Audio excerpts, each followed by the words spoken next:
Win One Ross, this is your friend James in Olympia City, Washington.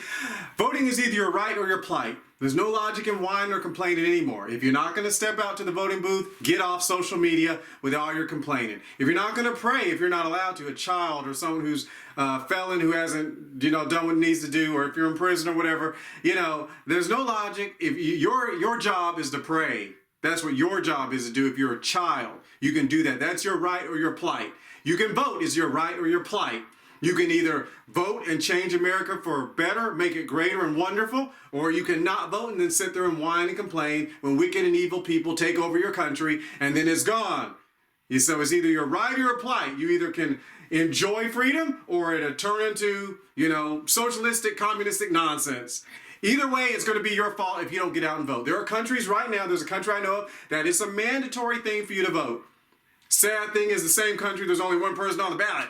We should be happy that at least we got, in certain good groups, you have multiple people who want to do good for your country. But there are places where, there's only one group to choose from and they're just wicked. But the issue is that you can choose to enjoy the right of voting or to be a plight where you didn't get involved.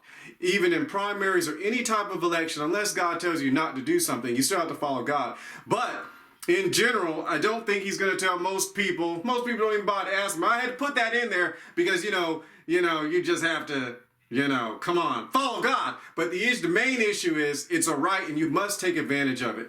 It's not a mandatory law in the United States of America. It probably should be. We probably wouldn't have all the wickedness rampant in the country that we've had in the past that we're now fleshing out here.